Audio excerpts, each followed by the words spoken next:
This episode contains descriptions of sexual situations. Viewer discretion is advised. Mild spoilers are present in this episode. Third World Cinema Club. Welcome to Third World Cinema Club. Parang ang tagal na natin hindi na to Third World Cinema Club, but here we are. I'm John Tawasil from the blog Pressing Confusion. Hi, I am Jim of Jimmy Nicolati Bapa. Hi, I'm Princess Kinoff of Film Police Reviews. And I'm Engelbert Rafferty of Film Police Reviews. Ayan. So we have three very, hindi lang isang dalawang very special guests joining us today. And they are the director and cast of a recent film that's come out on the streaming platform Viva Max. No? Unang-una, the director of the film Ikaw at Ako at ang Ending. Suki na yan sa Third World Cinema Club. Na, nakailan na ba si Direk sa atin?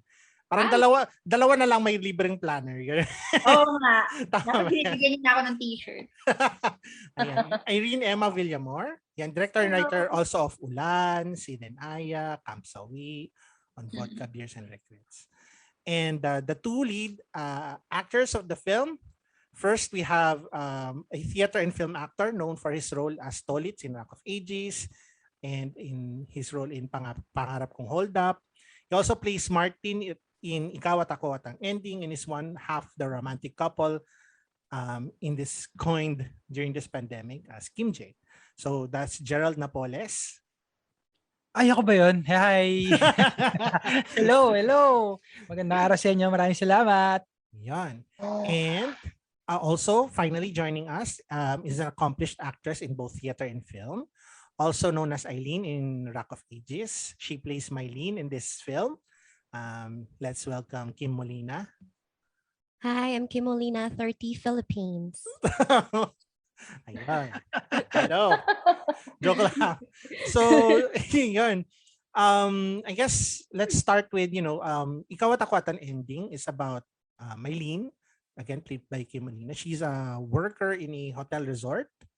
And this is, the timeline is a few, para in the early stages of the COVID pandemic. She meets Gerald Napoles' character and he's running away from something shady that will be more known as the film goes on. No? And they both see something in each other. Yun. So may review ako dito pending pa, sinusulat ko pa. Pero I guess mo na yan, makatulong. Thank you. Oo nga. First draft pa lang. Cheap ako pa naman mag-collage. Mag-collage. My thoughts about the film is yun nga, the backdrop is very, yun nga, parang ang katapusan, di ba? Yung tone ng while things are happening, yung tone parang may pagka-apocalyptic siya. May parang katapusan na ng lahat. And yun nga, in these times na parang ending na, these two people find each other. Maybe not necessarily in a romantic way, pero it's in there din, pero also in parang they need each other as much as they love each other, or parang ganun. Kaya yun. Sinusulat ko pa. Pero anyway, sinusulat ko pa. Pero anyway, the first question is for Direk Irene. Yun. This is originally from Jim, no? Kayo po ba ang unang nag-decide sa pamagat ng pelikula? And how did you come up with the concept and title? And can you tell us a bit about yung production nitong film? Ako nag-isip ng title kasi wala akong ibang maisip na title. Kasi basta may dalawang tao, so siya at siya, tapos ending, parang gano'n. So parang kaya siya naging Ikaw at Ako at ang Ending dahil yun na yung pinakasagad na kaya ng utak ko. Dahil nagsimula siya ng may ending na muna ako, wala pa talaga akong kwento. Parang meron lang ako nung image of this car na may road na tinatahak tapos nawala sa paningin natin. Which is yun nga yung spoiler alert ending nung movie. So parang nandun nagsimula siya sa meron na akong ending. Kaya paatras yung process. Tapos, ano yung second question? Paano yung nabuo? Yung concept?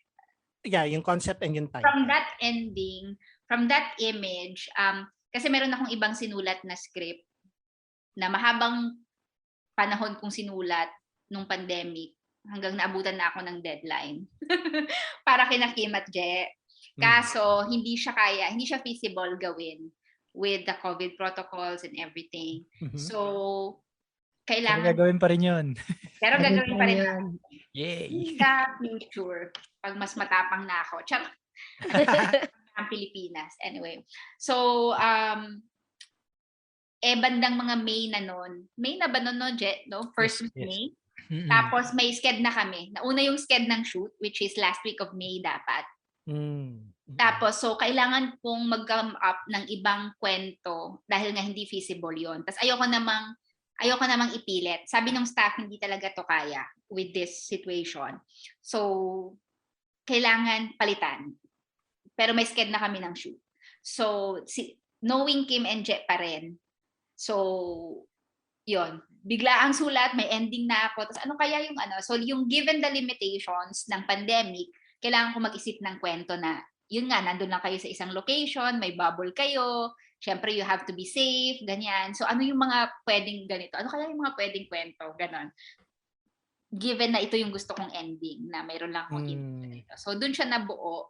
And, ano yung last na question? Yung... ilang araw niyo sinut yung pelikula? 8 days.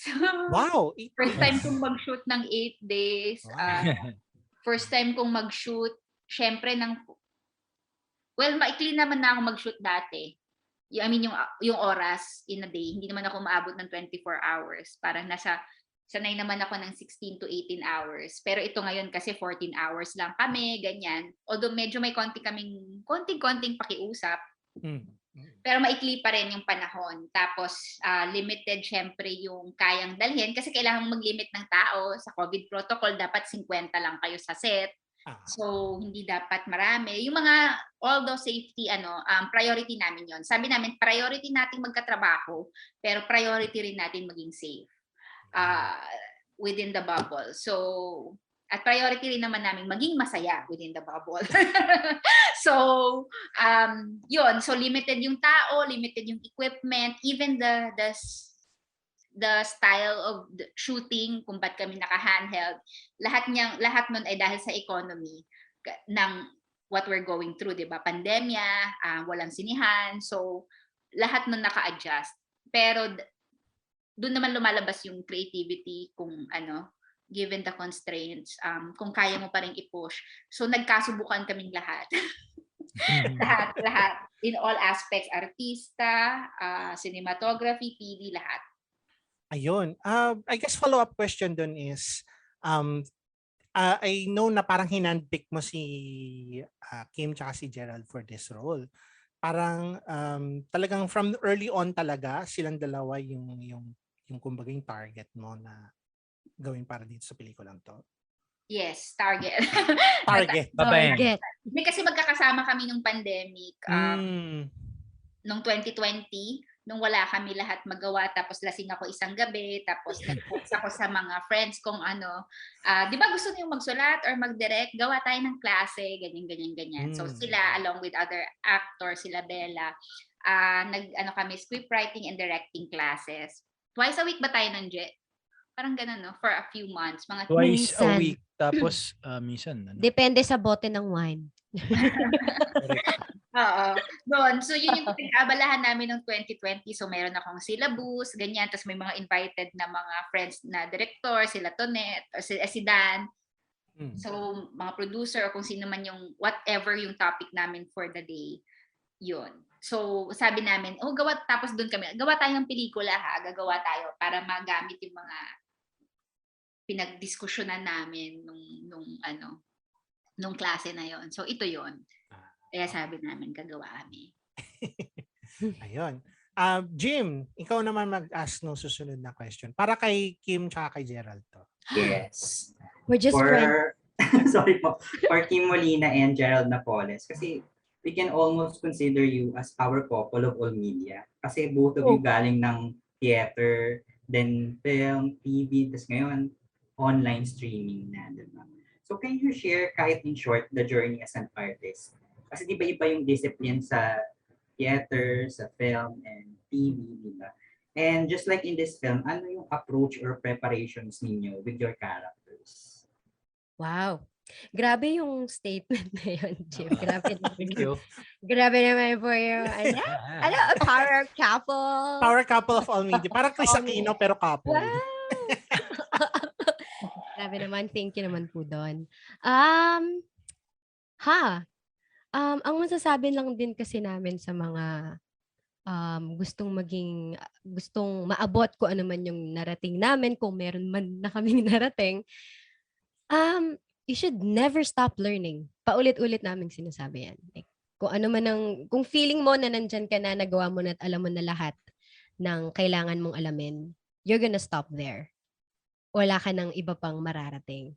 Kasi iniisip mo na, ito lang eh. Yung, okay na to, di ba? Kung hindi ka patuloy na mag-aaral, kung hindi ka patuloy na mag-accept ng mga constructive criticisms or ng mga advice sa mga tao sa paligid mo, kung ititigil mo yon, wala kang mararating. So you should never stop. But when you think that you're there, you're not there yet. So you should still learn and accept things from the people around you. Kasi ganun kaming dalawa ni Gerald. I think, ako, paulit-ulit kong sinasabi, Gerald's my senior pagdating sa theater. Tanda. Oo. Well, mas matanda naman kasi talaga siya sa akin, ano? Pero, yung mga, tinitingala ko din kasi lahat sila. Silang mga aktor sa teatro, yung mga nakakatrabaho ko sa TV or sa film, Ate Dimples, yung mga yan, sina Ate Angel, lahat yan nagbibigay ng mga advice. At pati sila actually, ganun na sila kagagaling, pero meron pa rin sila lagi na, talaga Kim, ganun ba sa theater? Paano? Kasi di namin alam. Kasi, so, yung idea ko na nakuha ko from my dad, na you should never stop learning from the people around you. Apparently, the people that I look up to, ganun din sila. Patuloy pa rin silang nag-aaral. Kaya kahit kay Direk Irene, madami rin siyang, kunwari, kahit siya, director na siya ng andaming mga blockbuster hits, nagtatanong pa rin siya. Lalo ngayon digital, ganyan, meron siyang, paano ba to, Kimi? Paano ba to? Kasi nagtatanong pa rin, yung marami pa rin tayong gustong alamin. So sa mga aspiring actors, aspiring artists, yun lang. You should never stop learning. Kung nasan ka man, matanda ka man, or bata ka pa, notes ka, sulat ka, kung lagay mo sa phone mo. Ganun lang. World peace. Galing Ikaw ng na question ni Jim. Anong sinabi ko? Oo nga eh. Hinihintay lang naman kita matapos. Oh, sige, yun. Ikaw na. Welcome to our podcast, Char. Pinedye podcast pala, editor. Ako pala mag-i-edit nito, guys. Hindi, joke lang. Yay. Pasend lang ng mga ACC file. Anyway, tag dito, yung sa journey kasi, mas mahaba yung journey ko kay Kim. Matanda ka kasi. Ay, sorry. Oo. Totoo naman din. Hindi ang haba ng journey ko. Ako kasi yung typical example nung Taong Bayan 1, tapos naging Taong Bayan 2, tapos naging Taong Bayan with lines. naging general, yung ganon, tapos naging parish priest, ganon. Tapos nagkaroon na ng pangalan yung role. Yun na, tapos so mahaba yung journey ko. Kaya ko kinukwento na sinasabi na mahaba yung journey ko kung saan ako ngayon. Sa sobrang haba nun, anyway, may nagtanong sa akin kaibigan ko. Sabi niya, paano mo na, theater actor din. Sabi niya, bro, nakikita ko yung mga nangyayari sa'yo. Sinusubaybayan ko lang. Tapos nakikita ko lagi may nangyayari. Tapos lagi kang maakit na hagdan. Yun yung description niya. Paano mo ginagawa? Sabi ko, bro, napansin mo naman, early 2000 pa lang nagaganito na ako. Hindi naman ako biglaang na-discover lang sa kung saan. Sabi ko, how bad do you want it? If you wanna be here, how bad do you want it? Kasi magkakaibang disiplina, kahit sabihin natin theater, film, or TV, magkakaiba silang kultura. So, may mga kulturang ayaw mo, may mga kulturang gusto mo. Pero kailangan mo hanapin yung balanse ng gusto't ayaw mo kasi yung buhay ganun eh. Hindi naman lahat gusto mo, hindi naman lahat ayaw mo eh. So pag nagkaroon ka ng balanse ng ganun, matatansya mo kung paano mo gagamitin para sa career mo kagaya nung kung anong ginagawa namin yun. Like for example, maraming salamat dun sa sinabi nyo na all media. Nanggaling ako sa wala pang cellphone eh. Nanggaling ako sa 51. Hindi pa ako actor noon do, pero naabutan ko yun eh. 90s baby ako. So ibig sabihin, pag nag-evolve yung industriya, kailangan aralin mo. Hindi pwedeng, hindi ako actor lang ako.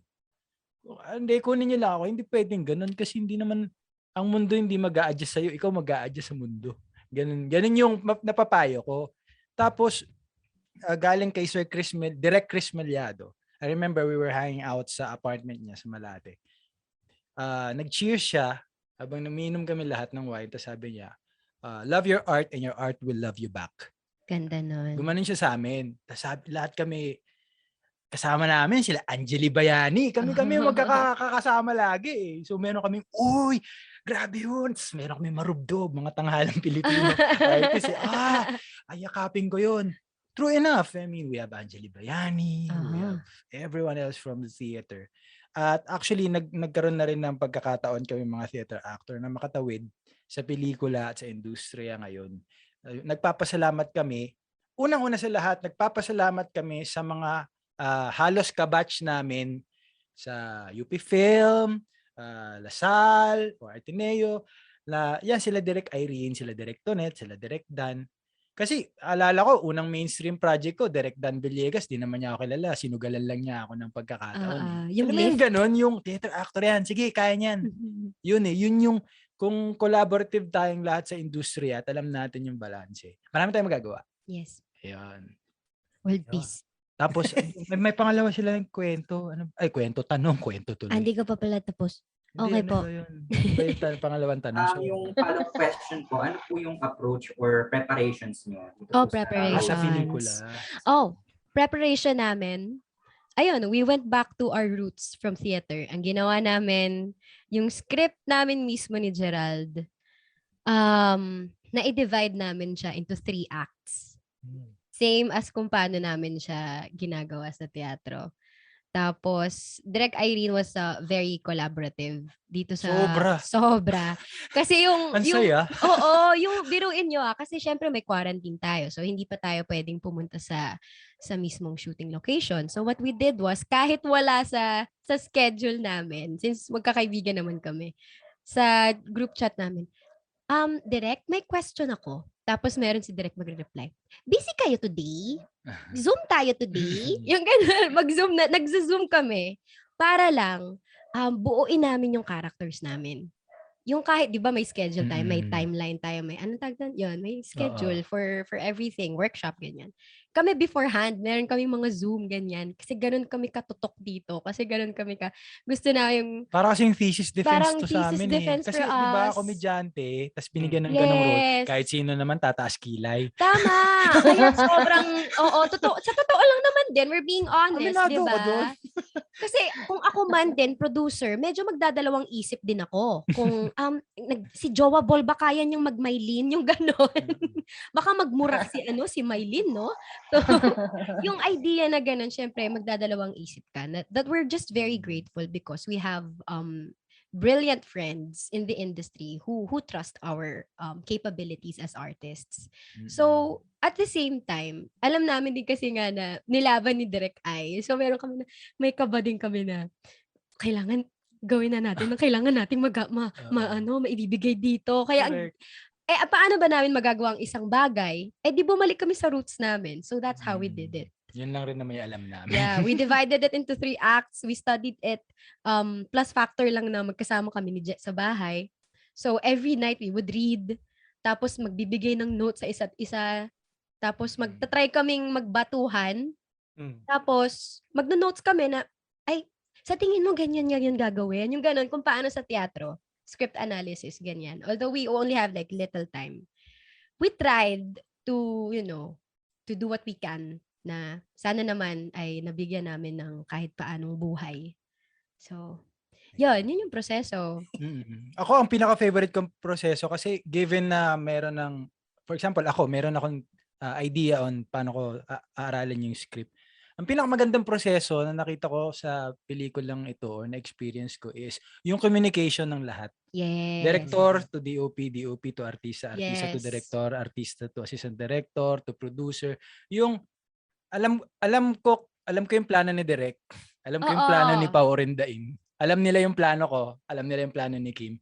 Kasi karaniwan pag shooting, basta mag-take ka na dyan. Kung ano yung gusto mo ibigay. Basta eto, sundin mo ko. Oo, Sa amin, sasabihin. hindi. Parang tuloy-tuloy kami na, paano gagawin dito? Para kami may At project. saka kahit yung sa location namin, yung location manager namin doon, si Rainier Alvarez. Tutok din siya. Artista nga rin siya dito. Artista din siya. Siya yung gumanap na boss ni Maylene. Yung pinapagalitan kaming dalawa ni Ditas. Yun, location manager natin. Lombardi. Si Lombardi. Nagkwento sa akin ng Lombardi. Tutok din siya. Kasi alam mo yun, from the 1 year na lahat tayo naka-lockdown, everyone was very hungry to do something. Na-miss natin yung art eh. So, nakita namin yung career kasi parang matagal din siya na hindi nag-work na direct. Parang nag-stop din siya, bumalik siya ng Ilocos kasi taga doon talaga siya.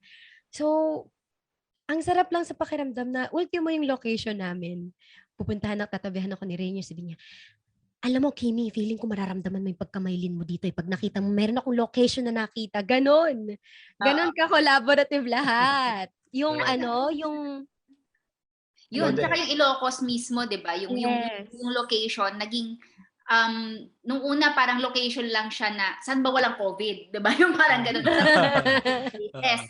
Saan mababa yung cases, saan natin kaya na mabilis na makaka-shoot tayo with so little time to pre-prod, ganyan. Pero naging part na siya nung kwento, naging regional, 'di ba? Nagkaroon kami ng Ilocano song, tapos nag-i-Ilocano yung mga tao, nagsasalita sila ng Ilocano kasi sila yung yung hotel staff, totoong hotel staff. Totoo. So meron silang mga contribution din sa characters. Ganito yung mga Ilocano, ganyan yung ganito yung mga pagkain, ganito yung empanada, igadong.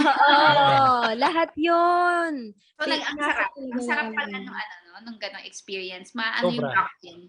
Kasi tutok kayo lahat eh. Parang yun lang yung focus nyo for that time. Unlike nung dating shoot na matagal na araw, saka ka mag-shooting, so nakakalimutan mo. So para kayong lahat you're in the zone, kahit mahirap yung shoot or kahit you're pressed for time, lahat naman nagko-contribute. At saka in a thematic sense, gumagana din yung notion na Ilocos yung setting ng pelikula. Yes, gumagana rin. Kasi very north ng Pilipinas. Kumbaga, quote-unquote, yung dulo ng Pilipinas. Although, syempre, may Batanes pa, di ba? Pero, alam mo yun, may ganun eh. So, physically, nasa dulo sila. Tapos, mentally, yung dalawang characters, nasa dulo na rin sila ng kanilang. Kaya nga nung nagka-signal kami somewhere in Pagudpod. Kasi medyo, syempre, mahina na yung signal, no? Tapos, nakita namin sa map, yung dot. Kung di ba kung nasaan ka makikita mo. Sobrang ay shit, nasa dulo nga talaga tayo ng Pilipinas. Oo, kilig na kilig kami. Nung naisip na makakarating kami sa dulo ng Pilipinas. Nakakilig, feel namin characters namin talaga. Ayun. Jim, since na-answer na ni Kim tsaka ni Jay yung next two questions, siguro i-synthesize mo na lang yung dalawa into one. Yung sa nagasunod na question. May science, may synthesis ka dyan. May synthesis. Grabe naman. Photosynthesis depends nga eh. Photosynthesis, I think it's a process of photosynthesis niyan. Combined pollination pala yung podcast. sinasabi ko. Hindi lang to film, science din. Yes. Tama. May chemistry. Yes! Ay, may math po ba? Wala na po kaming signal. Bye! 1+1. 1+1, Kim J. Yung sagot. Ganda. Very nice, princess. Mamaya pag-usapan natin reproductive system. Okay. Ay, meron yan. May questions tayo dyan. May question kami dyan. Actually, dun sa GC namin, nagkakagulo kami dun sa reproductive system portion ng pelikula. Yun. Sige, mamaya. Game. Mamaya. Ano yung synthesis ni Jim? Ayan. unahin ko na po muna si Gerald Napoles. Kasi it may sound cliche, this was different from the roles na you portrayed before. So, yung character mo dito, spoiler alert, suicidal. Did you study or did you consult a psychologist in portraying the role? Hindi eh. Hindi eh. Dinaan ko sa resolve niya eh. Kung anong nangyayari sa utak niya eh. Hindi rin naman kailangan, sa tingin ko hindi kailangan thoroughly sa pelikula na pagtuunan ko ng pansin yung part na yun. I just have to deal with the emotion and the realness of the character kung saan mapupunta yung desisyon niya at yung emotion niya regarding sa mga nangyayari sa kanya. When in fact, yun nga, hindi naman na kasi yung parang living one day at a time yung storya ng pelikula eh. So, parang kailangan aware yung character ko sa anong nangyayari ngayong araw. After that, the next day, iba na naman yung disposition niya sa kung anong mangyayari. That's why yun yung pinaka naging atake ko na, okay, dito, explosive. Dito, masaya. Cute.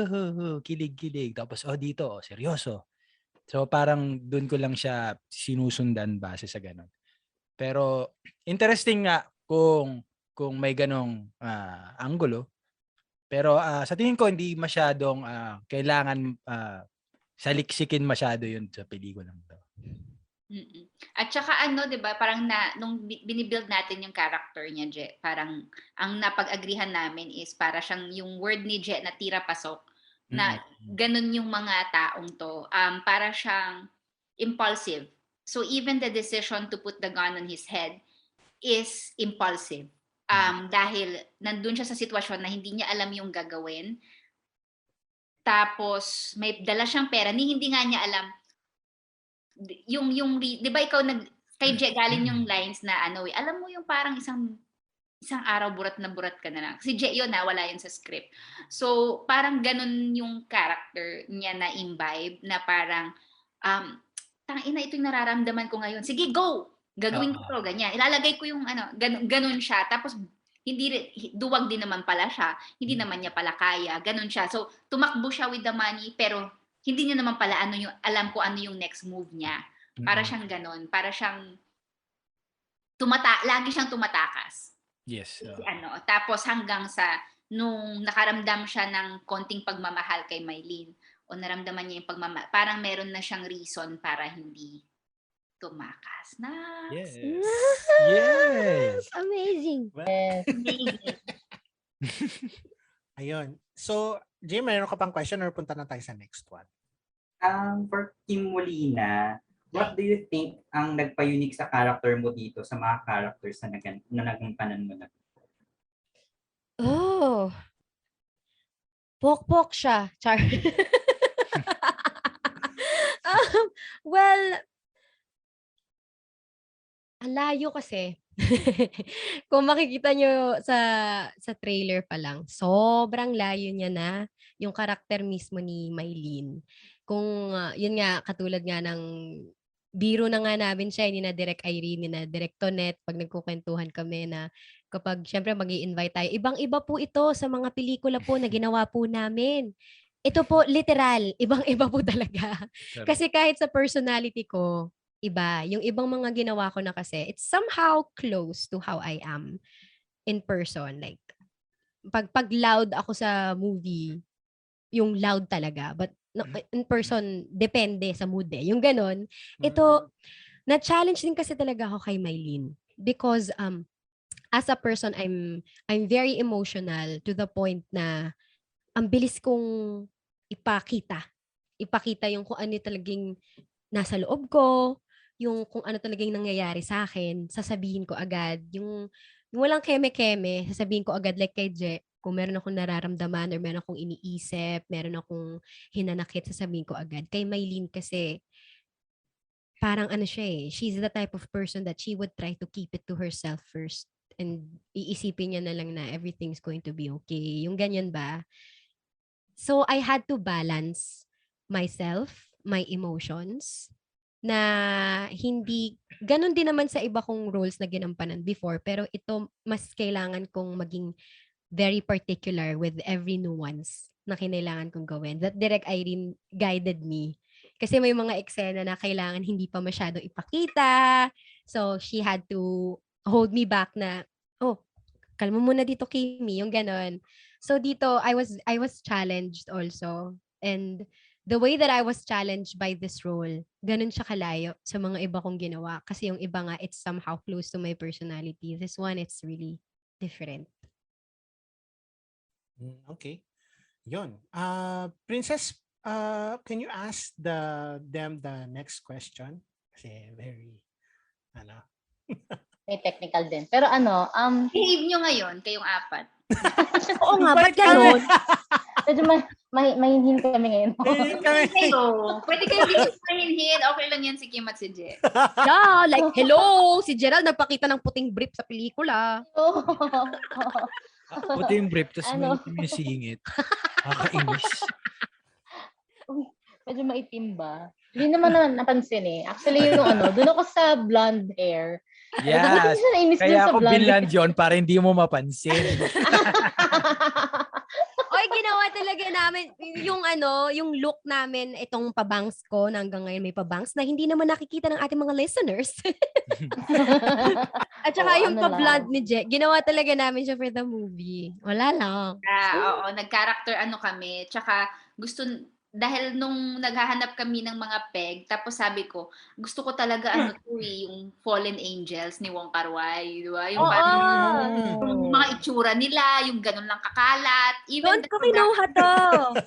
Kasi I've never seen that film. Tapos sabi ni Direk, panoorin niya to. Kasi syempre, manood kami ng mga peg-peg. Tanong kami ni Je, ano mang pegs mo, Direk? Basta manood ka ng ganto. Pinanood namin yung film niya, nakita ko may pabangs. Tapos Gerald, parang bagay yan sa'yo pag may pabensi, no? Yung pag ganun. Eh, di nagpabangs ako. Tapos tinry namin. Bagay nga. Char! Bagay naman.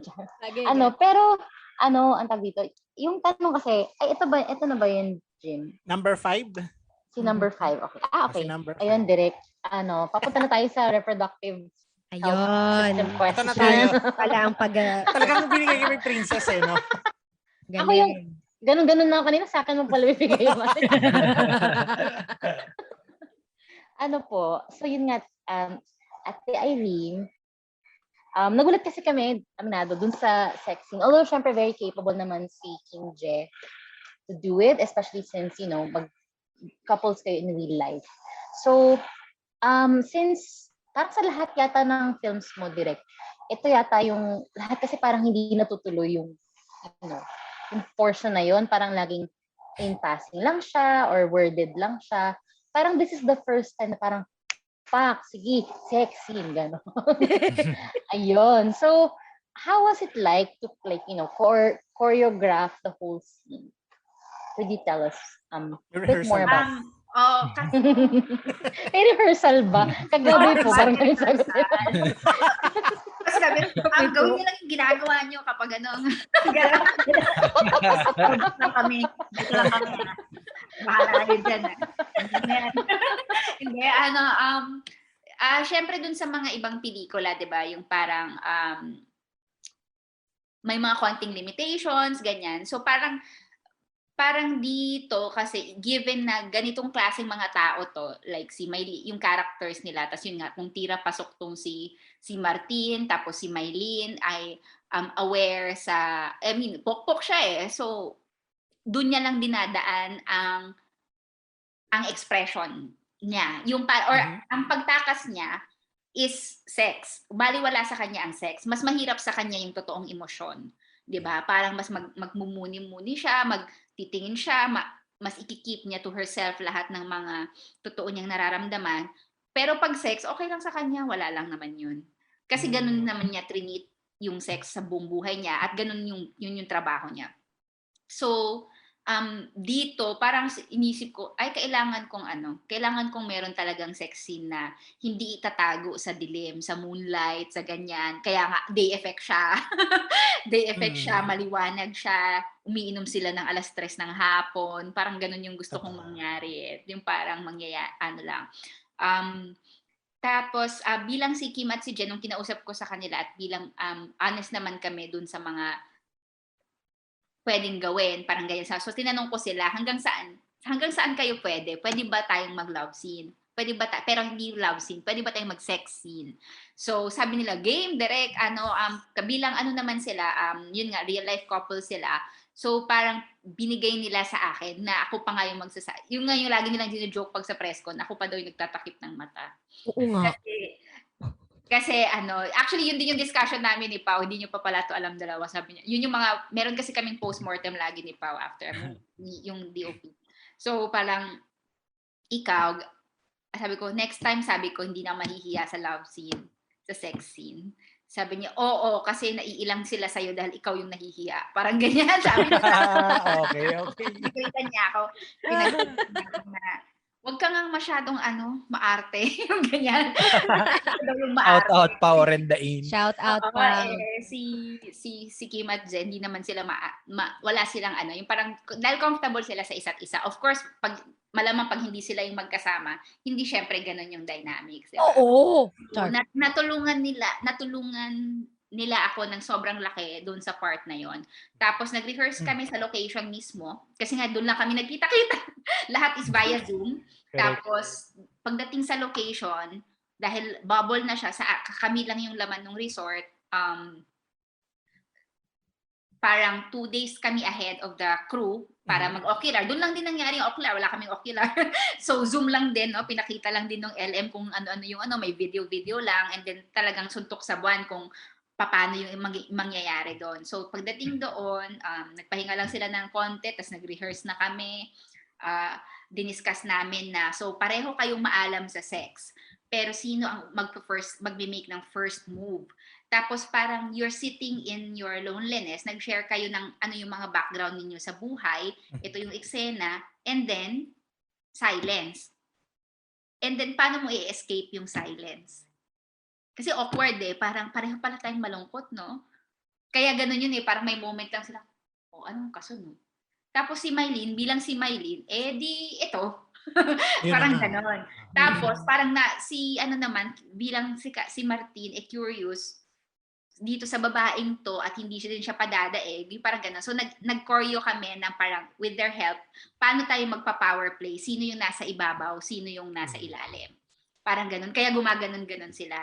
So may move na gagawin si Mylene, may move na gagawin si Martin, hindi papayag si Mylene. So gaganito niya. So parang paanuhan sila, paganunan sila. Kasi di ba even their kwento, the way their kwento, teleserye naman yung buhay mo ikaw naman, di naman totoo yan Kasi hindi rin naman natin alam yung totoo, kung totoo yung sinasabi nila kung totoong pokpok nga ba to, totoo nga ba to sa Congress. Parang these are larger than life characters na hindi mo nga halos paniwalaan yung kwento nila. So parang pati hanggang doon, nagpapaligsahan sila even sa sex. Kinagat mo ako etong sayo. Parang ganon. Ganon siya blinak at ganon siya ni-rehearse. Tapos, nag-rehearse kami ng kami lang, nag-rehearse kami with the DOP. Ito, para alam namin yung coverage. Kasi nakita ko dun sa question ninyo, as a feminist, may pa-as pa feminist. Si Jim po yun. Si Jim po yan.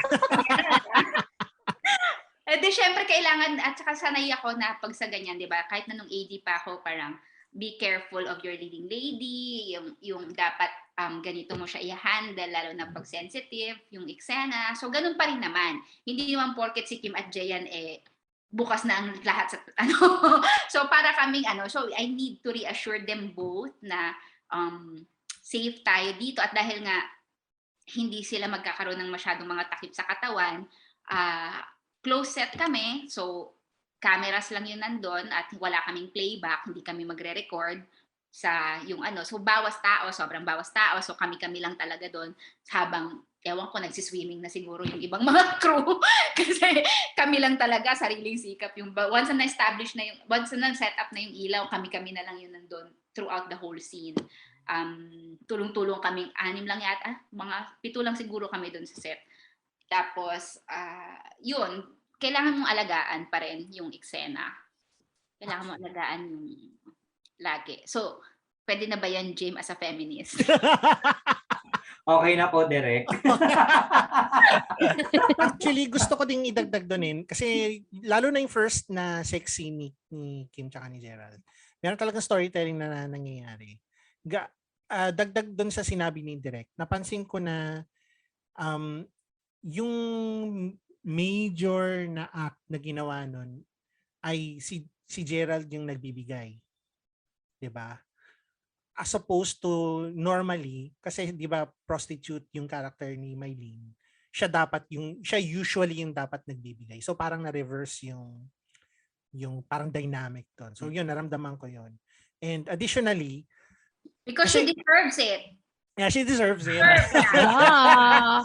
Your power. You know, work, man. May galit. Saka na din, kasi pinanood ko to nung press screening, tapos pinanood ko ulit siya nung lumabas siya sa Viva Max. Nung second watch ko, may isang time na yung early on in the film, yung nakita pa lang sila, na nakikita mo si Maylene sa kama.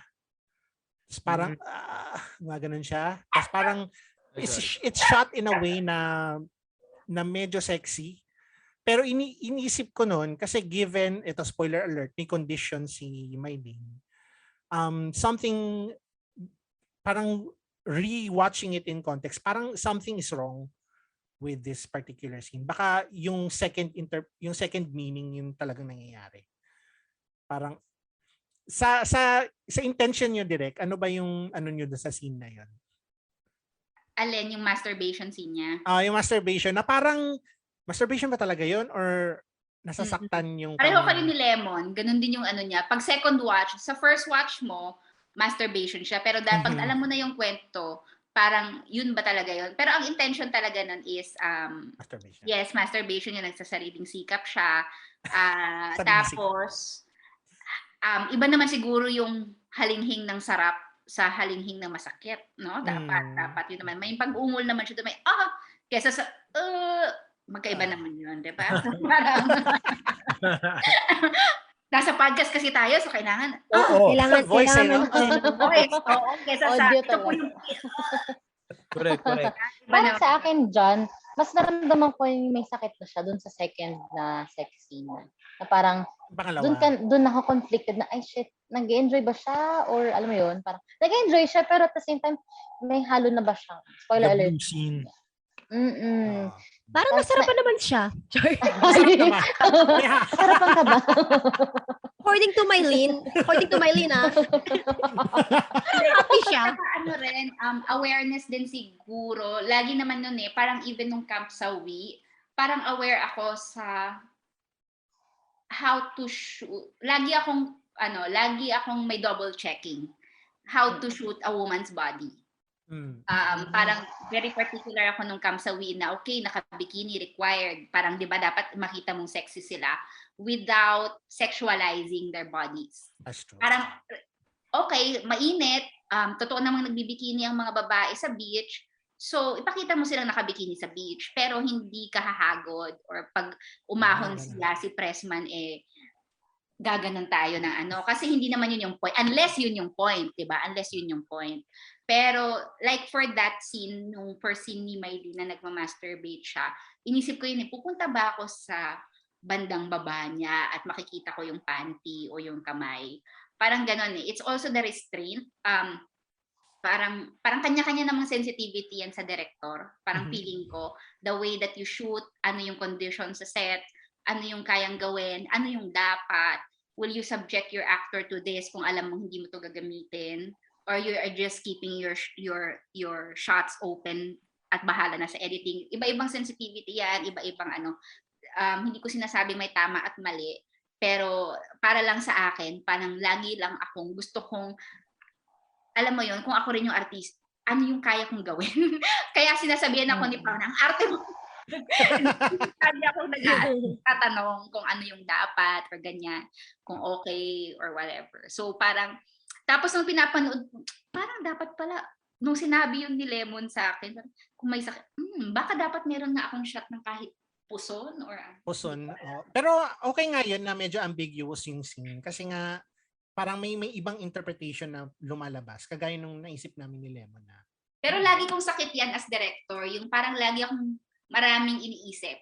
Minsan hindi naman na dapat kasi pinapanood lang, di ba? Yung parang, alam mo, ang arte mo, ang dami mong ini-spend na oras na nag-iisip ka lang ng 1, 2, 3, when you can do just one and then be done with it. Parang ganun. Yung parang ang dami kong bali-bali ko, tapos lahat ng anong mangyayari pag ito yung ginawa ko. Hindi ko pa naman ginagawa. So ang haba ng ang haba ng thinking. So medyo babawasan ko na yan. Okay lang. Okay lang naman. Sabi Parang kasi yung kami kunyari sa na- Sid and Aya, yung ending nun, di ba? Very, very, Saka, diba, sa usapan natin before, lagi ka talagang very detailed na parang hindi magpapakawalan ng isang main case ang isang detail. Ayun. Ayun, says yung susunod na question naman para kay Kim at kay Gerald. Talaga na Pwede si tiyempo Rafi sa'yo. naman. O sige, gusto mo ako?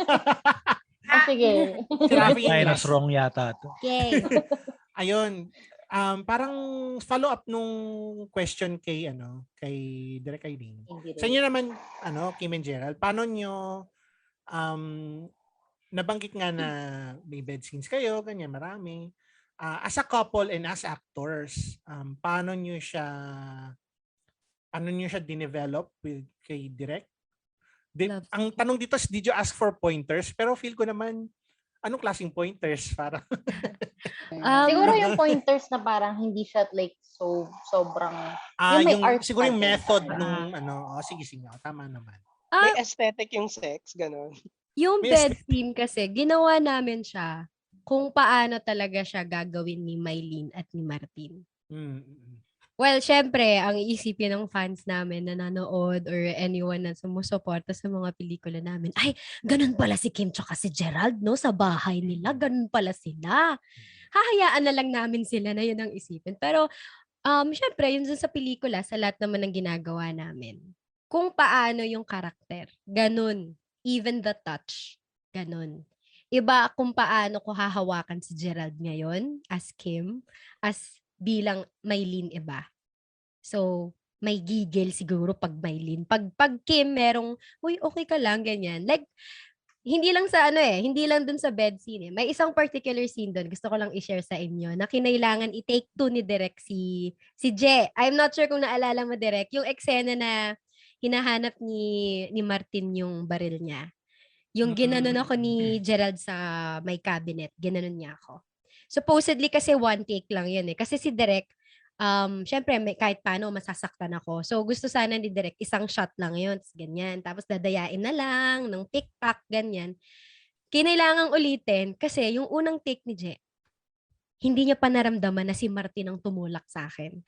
Si Gerald pa rin. So hindi pa siya ganun boom, ganyan. May ingat bilang boyfriend ko lumabas yung pagkaano niya na hala baka masaktan si Kim na nawala kasi physical na eh. So ganun din sa bed scenes, like kung paano namin ginawa. Yun na lang namin tinrato. Ewan ko kay Gerald, baka may hidden si Gerald na may gusto pala siyang gawin, no? Na hindi ko pala nagagawa. Pero I think ganun pakita sa mundo. Oo, na ito na pala yung chance star. Pero kahit si Direk kasi, tama yung sinabi niya kanina. It was sobrang na-appreciate namin ni Jen na kahit magjowa kami ni Gerald at alam naman nila na magjowa, magka-live-in pa, ano pa nga ba, di ba? Tapos, magkakaibigan pa kami. So, madali na lang kung tutuusin eh. Okay na to, ganyan. Hindi. She treated it very professionally that she had to talk to me on the side na wala si Je, na parang hindi ko siya jowa. Na parang hindi ko boyfriend si Gerald. She had to explain it to me. She had to tell me na ganito, hawakan ka ni Gerald dito, ganyan. Kung paano niya tinrato, feeling ko ako si Ann Curtis talaga eh, nung ginagawa namin eh. Kasi ganun talaga yung pagtrato niya talaga. Feeling ko ako si Ann Curtis na hinayaan ko na lang. Oo, na ay, ganito pala yung sinabi kay Ann Curtis. Yung ganon. So, yun, na-appreciate namin. Kahit kay Je, syempre, for the camera also, kinailangan naming alamin. So, ganun namin siya tinrato. It wasn't, even if we have a connection personally, we did not take it personally. Ganon. Kumbaga, parang ganon. Tama ba yung sinabi ko? Ganon. Ako Totoo. Char. Hindi, sanay ako sa play na choreographed. Yes. I did 3 plays where I have to, parang yung blocking is, I'm having sex with another co-actor or co-actress. Mm-mm. So, parang kailangan mong i-choreograph. Meron pa nga kaming play nun na ganun yung eksena tapos thrust theater. So, dalawang gilid, isang harap. So, kita ng lahat. So, parang ang inimagine ko, parang kahit papaano dapat ma-choreograph namin ng tama rin ni Kim. Ambag na rin namin sa director Yes. at sa camera, sa cinematographer na sige, dyan yung camera, dito yung camera. Sige Kim, ganito. Kasi alam naman namin kung ano-anong balibag yung ginagawa namin talaga sa totoong buhay. So mamimili ka na lang ng ilan doon Oo nga. na naaayon sa angulo, di ba? Mm-mm. So pag kasi na-choreograph ng maayos, ang advantage ng magjowa ay mako-choreograph ng kaming dalawa. Hindi magagawa, I believe, hindi magagawa basta-basta nang hindi magjowa yun. Ganito gagawin natin, nagaganyanan yung mga sikat na artista, magaganyanan bigla, di ba? Well, I bet sa ibang bansa pwede siguro, pero dito baka may konting, wait, hintayin natin yung director na mag-choreograph nun. Pero kami, Kim, ganito yung gawin natin kasi ando yung camera, ganyan-ganyan. So, parang mas mabilis din sa proseso namin. Tapos, sa mata ngayon ng director tsaka sa cinematographer, kuha tayo ng shot dun. Yun. Naalala ko lang, share ko lang din. Tama yung sinabi ni Je. Kasi nung nandun kami, nung nagre-rehearse kami ng blocking nun, may mga buhat-buhat kasi na kapatong, nakabukaka, ganyan. Na hindi alam ni Direk Pao, yung DOP namin, dito pa. Hindi, Direk Pao, ganito. Tapos kakusapin ko siya, baby. Hilahin mo ako, baby, tas ganunin mo ako, baby. Yung ganon. So, ganon yung usapan namin sa set na si Direk Irene, okay lang? Okay lang ba yun? Okay lang ba? Okay ka lang yung ganon. Tas si Direk Pao, yan. Sige. Buhatin mo siya. Buhatin mo. Tas pag naiipit ako, kunwari kahit yung sa likod-likod, yung sa mga ganyan, hindi. First time na, syempre, magjowa. Di ganito, hawakan mo yung pisngi ko dito, yung pisngi ko dito, just ganunin mo. Ganun.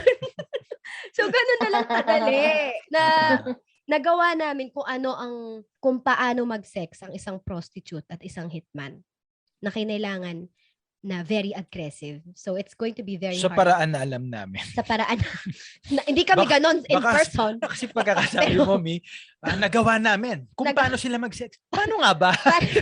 Ganun kasi yung dating Malay mo nga, in character nga ako nun eh. Baka, okay. Baka ganon, di ba? So, baka may hindi ka nasabi. Shit, may aminin ako sa'yo. Joke lang. Bago nga pala ako naging sabana. Charot. So, ayun. Yun yung nangyari. Fairness. Pabilis. Ayun. Sige, Rafi, ikaw naman sa question number 7. Ay, hi, Rafi, you're there. Yes, hello. Tahimik ko ngayon. Ayan, save the best for last. Mo, Rafferty. I know, right?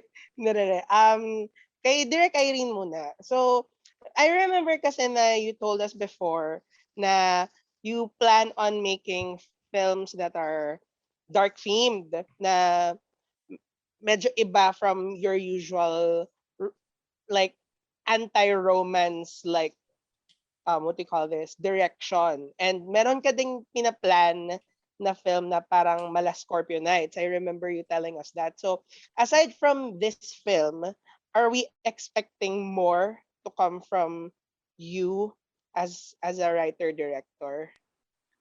Nakaipon lang naman yan sa baul, naghihintay lang ng pera, ng mag-finance, at ng artista na papayag. Parang yung isa, di ba, yung parang erotica. Hindi naman Scorpio Nights, pero gusto ko nga ng erotica na parang frontal, gano'n. Pero naghihintay pa yun ng tamang pagkakataon, tamang panahon. Parang lahat naman ng konsepto, parang kailangan mong i-contextualize sa nangyayari, sa anong meron, at saka kung sa maturity ko rin, kasi feeling ko hindi pa rin ako mature enough. Kasi kung yun lang ang dami ko na kaagad, tama ba yun? Pwede ba yun? Ganyan.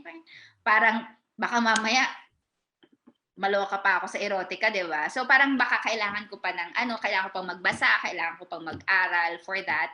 And dun sa action din na gusto kong gawin. So parang, actually ito nga parang parang thesis ko nga, or parang experiment kung ano yung kaya kong gawin. Kahit na konti yung panahon, parang gusto kong meron akong taste ng kung ano-anong genre na pwedeng pasukin or gawin para ganun meron akong patikim. So yes, marami pa rin akong gustong gawin. Ayun, sana magkaroon nga ng chance kasi yung next ko love story ulit, ganyan. Pero Hindi pa namin malaman kung sino yan. Ano love team to? Ano love team? hindi pwede kasi live recording eh. Hindi pwede. So cannot Ay, be. nga po. off the Cannot record. be. Cannot be barawan. Pero Malalaman natin yan. Mamaya thankful sa ako sa backstage. Backstage. backstage. Backstage. Thankful ako dito sa pelikula na na si Kim at Jet to, tapos kaya kong mag-experiment or mag-explore ng iba na bagay na hindi ko pa nagagawa, katulad ng love scene na day effect, love scene na agresibo, love scene na action na may putukan, ganyan, kahit kulang kami sa mga oras, pero parang ang sarap pala. Tapos nare-realize mo rin yung limitations mo or ano pa yung kaya mong gawin, gano'n. Kasi meron naman kaming mga pangarap ni Pao na parang, may lagi akong may utang sa kanya. Kasi parang, lagi namin iisipin, so kakain na naman sila, may table na naman. Parang gano'n. So, ano pang hindi natin nagagawang coverage? Yung ano pa yung hindi natin nagagawa? Kakain na naman sila, parang ganyan. So parang, laging merong pag-push, even sa love story. Kaya lagi kong hinahanapan ng angulo yung love story kung sa ekonomiya ba to, sa ano ba to, dystopian ba to, ganito. Laging yung feeling eh. Kasi, syempre lahat ng kwento na. So, challenge. Ayun. May na-realize din ako, follow-up question na rin regarding that. Kasi naalala ko na tawag dito, yun nga, sabi mo na you consider this as like an experimental sort of film in terms of parang yung direction. So, na-curious ako kasi napansin ko na yun nga, aside from it being dystopian, there's something comforting about yung relationship between Mylene and Martin. So, not necessarily about those two characters, but as a writer and as a director, ano yung biggest epiphany mo dun sa parang filming process? Ano yung parang nagbago ba? May nagbago ba? Did something change? May na-discover ka ba na parang like untapped resource that you never really had before? Meron bang like untapped potential, ganon? Paano ko ba ito sasabihin? Kasi, nung nagsusulat ako, maraming anxiety, di ba, with what's going on. Na feeling ko na-translate doon sa pelikula lahat ng mga anxiety na nararamdaman ko. Kasi nga, yung dapat nagagawin namin pelikula, mas matapang, mas may ganito. Tapos, parang, okay, ito yung kailangan kong i-shoot ng mabilisan at isulat ng mabilisan, pero kailangan maganda pa rin. So, parang, yung you use that energy, parang laging merong magic yung pelikula. Laging merong siyang magic na hindi mo alam kung saan galing. Tapos nangyayari na lang. Nangyayari na lang yung location, nangyayari na lang na tumutugma yung PD or yung DOP, tumutugma yung mga bagay-bagay, tumutugma yung artista para doon sa konsepto, tumutugma yung location. So laging may ganong magic. Tapos yung na-discover ko is yung limitations ko. Yung limitations ko at saka na-discover ko yung pwede ko pang gawin. Siguro, nagbabasa kasi ako lagi ng reviews. Mga reviews ninyo, binabasa ko, kala nyo lang. Nag-google ko kayo. Hindi. Kasi lagi yung advice. I like reading reviews, lalo na pag mga siguro 2 weeks after, hindi yung fresh pa. Masakit pa yung pag fresh eh. Pero pag nakalimutan mo na yung pelikula mo, yung para ito pala yung ibig sabihin nun. Ganito pala nila yung binasa. Tapos lagi ko yung ginagawang guide, yung mga reviews on how, yung mga alin yung tatanggapin ko, alin yung hindi naman yung ganun. So, ginagawa ko yung guide. And then this film, dahil meron kayong ibang nakikita or nababasa or nararamdaman dun sa pelikula, parang yun yung dadalhin ko sa next, yun yung dadalhin ko sa So, tama ba? Yun ba yung, nasagot ko ba yung, mo? Walang specific epiphany or discovery or Pero, na-realize kong kailangan ko lagi ng mas maraming araw. Mas maraming araw na mag-shoot. Pero may energy din na ibibigay yung your push to your limit. So, amazing how everything conspires, kumbaga. I love that. I love it. Gandang thought yun. Ganda. Tapos kay Kim and Gerald, kasi very heavy yung subject matter ng film. May kanya-kanyang internal struggle si Mylene, meron din si Gerald.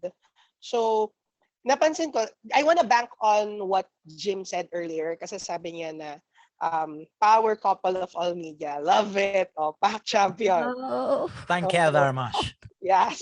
So, knowing that you guys came from theater, meron bang tendencies na when you what do you call this? When you portray characters like Mylene or Martin or whatever, may tendencies ba na hindi nyo siya maialis?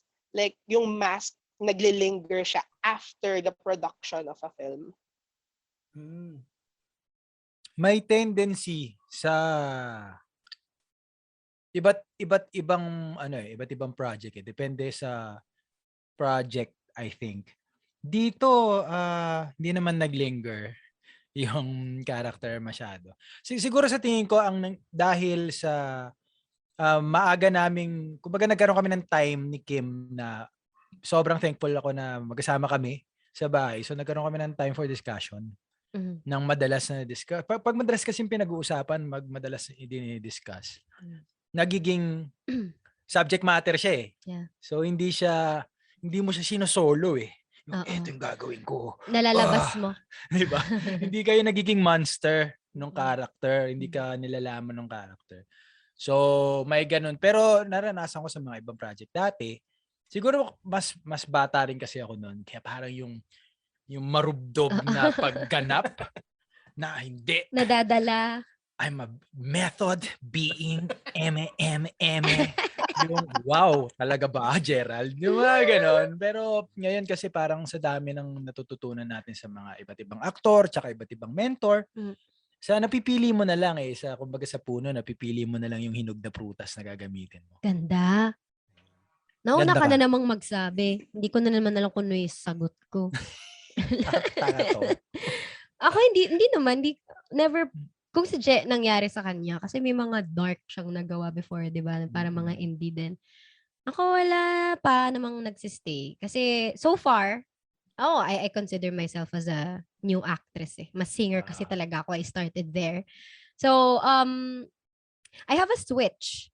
I think that's how I would call it. Ngayon so far nasa-switch ko yung, okay, hindi na ako ngayon. Tapos na ako pagiging Mylene. Tapos na ako sa pagiging Elsa or Tasha. Yung ganon.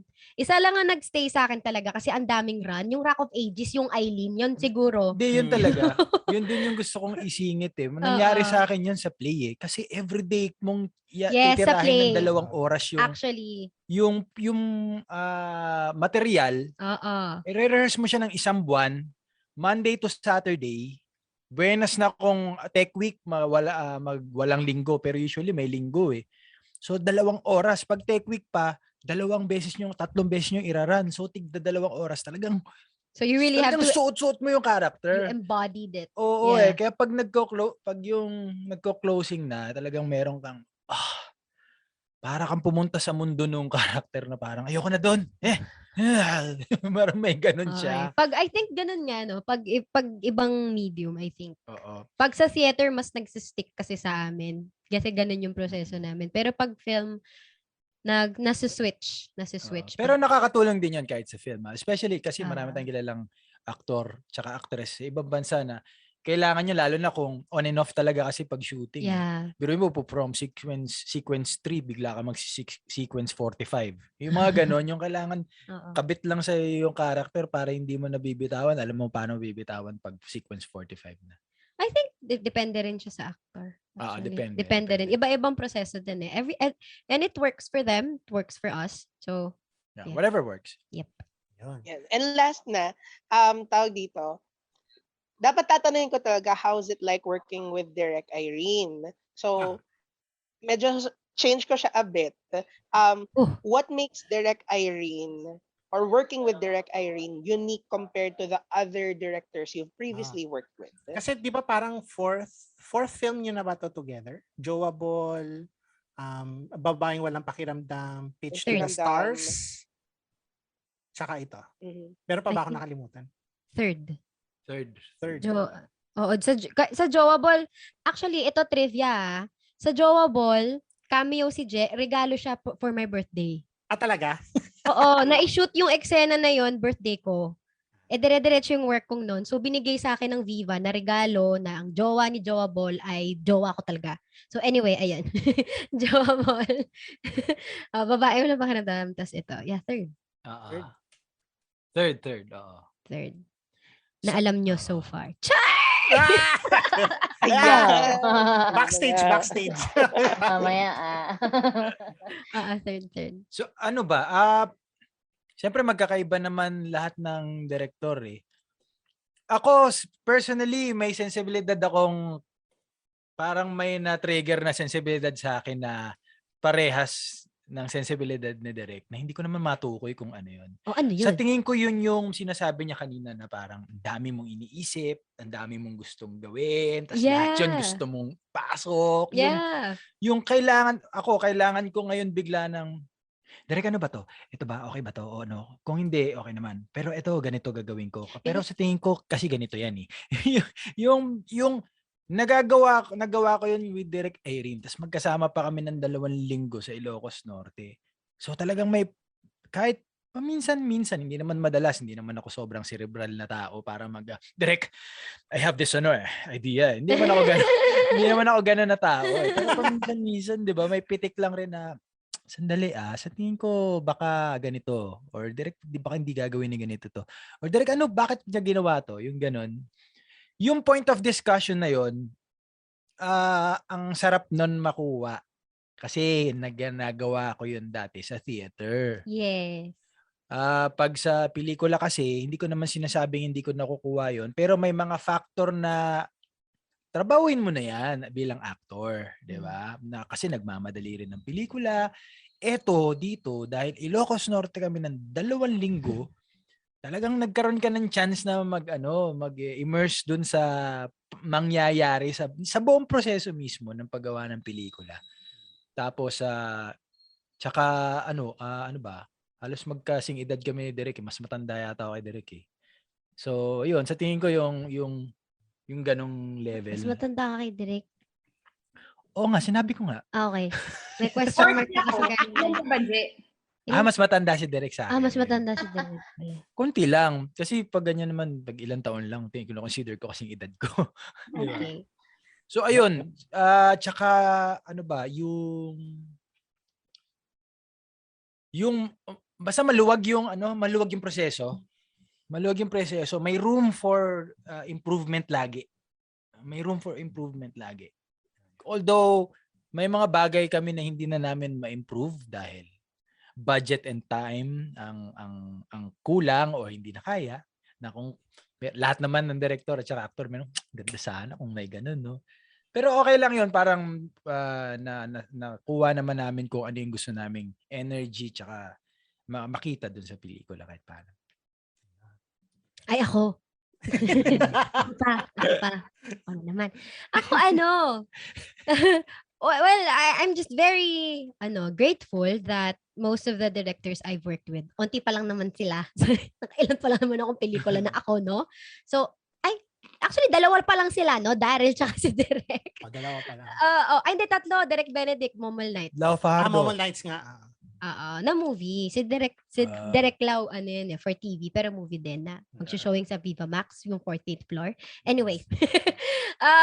Tawag dito, yun nga, I'm very grateful kasi most of the directors I worked with, they're very collaborative. Lahat sila. Kasi ganun ako parang bigyan ako ng freedom na i-create yung character, ganyan. Ganun sila lahat, pare-pareho sila. With Direk Irene, ang pagkakaiba lang naman, I think, is, yung movies ko, like Jowa Ball, tsaka Babaeng Walang Pakiramdam, o kaya yung kahit sa Momol, may idea na sina Direk Bene, sina Direk Daryl, kung sino yung character ko. The freedom that they gave me was according to the scene na kung ano sa tingin mo ang gagawin dito ni Elsa, anong gagawin dito ni Tasha. So, ikaw bahala. Yun yung freedom na binigay nila sa akin. With Direct Irene, she gave me 100% permission na, di ba nga, bago kami mag-workshop, nag-zoom pa kami. Meron siya na, ano sa tingin mo ba talaga si Mylene? Ano ba siya talaga? To the point na, I'm not sure kung napansin nyo to, pero yung bed scene, may tattoo siya sa likod. May tattoo sa likod si Mylene. Na, wala lang yun. Hinayaan lang ako ni Direk. Yung, meron naman kasi siya, pwede niyang sabihin na, Kimi, wag na. Hindi naman masyadong makikita. Yung gano'n. Pwede niya sabihin yun eh. Pero hinayaan niya ako. Kasi nung nag-discuss kami sa Zoom, direct feeling ko talaga meron siyang tattoo dito sa likod na rose. So naghanap talaga ako sa Facebook Marketplace ng sticker na tattoo. So hinayaan niya lang ako. The place to be. The place to be is, market na hindi niya alam na ako to. Pero feeling ko alam niya na ako yung bumili sa kanya nung tattoo. Na nagsisendan pa kami ng pictures ni Direk. Tapos nilagay pa ni Je sa likod ko. Tapos send ko sa kanya. Ayan, Kimi, ang ganda. Parang totoo siya. So hinayaan niya ako na maglagay ng tattoo dun sa likod ko. So that kind of freedom, sobrang nakakataba ng puso. Parang nakakabuo siya ng buong artistic self, 'di ba? Na magkaroon ka ng ganun. So yun yung difference ko na nakita ko na with working with Direk Irene, I think. Thank you, Direk. Meron pa akong isang sticker dito in case may eksena kang gustong idagdag. Sequel. Baka meron tayong pwedeng may kulang na siya. Correct, kulang na siya. Oo. First cut. Bonus feature na siya. Bonus feature.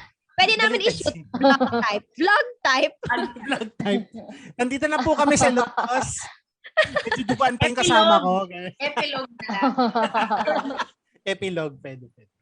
Ayun. So, I guess for yung last question natin, parang rhetorical question, says, may comment ang Viva Max sa chat natin. Anong sabi nila? Yes. Hoy, Oh ayusin. yeah. Ayusin nyo. Ayusin nyo. Sabi nila, ano daw ang feeling nyo na ang Ikaw at Ako at ang ending ang #1 film sa Viva Max? Wow! Okay. Yes. Grabe, nakahinga kami. As in. Oo. Yung sinabi namin ni Kim sa isa't isa, yung putya, nakahinga ako Di ba nga? Yung parang, Okay. kaya ba ng Kim? Kasi baka walang iniisip namin na alam namin kaya namin bigyan ng yayabangin namin na ginawa talaga namin yung best namin dito talaga, nag-aral talaga kami. Pero tanong, tanggap ba nila? Yun nga. Yung tanggap ba nila na baka umpisa pa lang ayaw na nila kasi nakita nila, ay, tumatakbo si Gerald. Ayun, ba yan? Ay, ba yan? Baril-baril? Simangot si Gerald? Ano ba yan? Hindi, dapat, yan, ganyan, Kasi ganyan. usually, di ba kapag pelikula namin, pag nakita nyo kami sa eksena, nakangiti na kayo, tapos naghihintay kayo ng sabihin namin joke, o kaya, yung kung, ano ba, madadapa ba siya? So, feeling namin na, takbo-takbo si Gerald, madadapa yan, saglit lang, madadapa yan, tapos nakakatawa, yung ganyan. Pero hindi. So, yun, tuwan-tuwa kami. Oo, nakahinga kami. Maraming salamat. Sana Maraming marami pa salamat. makanood. Sana, oo. Yun naman yung natutuwa kami ngayon na maraming nagtatanong sa amin na nanghihinayang ba kayo na digital lang siya, ganyan. Well, nandun tayo sa I'm not gonna be a hypocrite to say that okay lang na walang sinihan. Tama. Siyempre, meron kami sa group chat namin na direct, diba direct, meron kami, sinulat si Gerald doon na, sine on my mind, sinehan on my mind, yung ganyan, na sana bukas. Oo, lalo na talaga na nagsasound. Kasi ang ganda ng sound, ang ganda ng lahat, yung soundtrack, ang effects, yung visuals, ang ganda na sobrang Na-imagine ko siya sa Gateway Cubao. oo, yung mga doon sa Mega Dolby Mall. surround Kahit sound. man lang sa 4DX. naisip ko siya, kasi di ba medyo dark, yung diniliman pa ni Pao, ganyan guys. Ako, makikita kaya to sa Trinoma? Trinoma. Oh my gosh! Black lang to sa Trinoma. Tama. Pero siyempre, diba, yung experience, parang gano'n. Pero thank you sa Viva, sa mga nanood na nag-#1 siya sa Viva Max. Kasi syempre, re-virginize yung sinundan namin, diba? Ate Shawi yun. Yes. Ate Shawi yun. My gosh, guys, min siya yung picture. Char! Sabi ko nga na kahit sa streaming platform, okay din kami because 'di ba pag sa sinehan tas nawawala yan kahit one day lang, 'di ba? Actually, totoo yan. 'Di ba? Oh. So at least it's there. Tas pag kunaring mapanood ng mga tao yung dati naming movie, sasabihin nila na, oh, may bago pa silang movie. May isa pa silang movie. Alam mo ba nagdrama yan? Yung ganon. Oo. Tapos there. nandun lang siya sa Viva Max. So, Yeah. anytime. Yes. Yun. So, Direk tsaka Kim Je, maraming salamat sa pagsama niyo sa amin. Thank you. Thank you. Sa ulitin, sa ikaw at Yeah. ako at ang pangalawang ending. Ganun. Ikwet. Ikaw at ako at ang South side naman. Extra, extended director's cut edition. Kabilang side naman daw. Sa South. Sa South naman, kabilang dulo ng Pilipinas. Ano ba yun? Sulu? Sa Sulu. Tawi-tawi. Tawi-tawi. Naghihikaos na yung isa sa kanila, no? Nakarating pa ng tawi-tawi. 2 linggo. Okay, direct hindi siya sure. So, kinanta niya yung team song ng Itbulaga. Hindi ako sure eh. Nasa na yung dulo. Mula pari hanggang hulo. Oo nga naman. Ulo. Ang ano namin, sabi ko, basta lagi tayong sa dulo. So next time sa dulo ng mundo, hanapin natin yun. Yes. Tapos next time, ano tayo? Space movie, universe.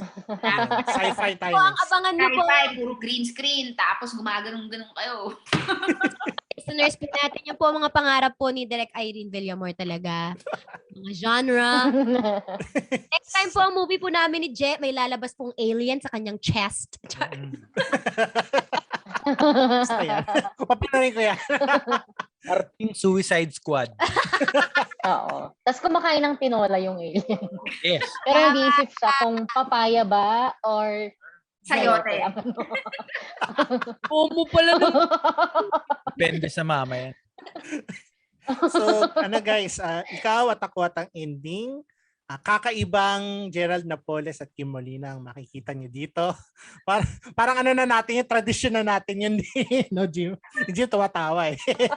Ito, literal. Totoo to. Kasi may bangs ako dito. Char. May bangs. Yan.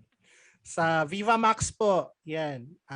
Or KTX, I think KTX meron din sila. No? KTX. Viva Max. Sa Kakasampung linggo yata tayo sa ktx.ph. Charot. Now it's 4th week. Char. Now, it's 4th week. ktx.ph. For rent din siya sa I1.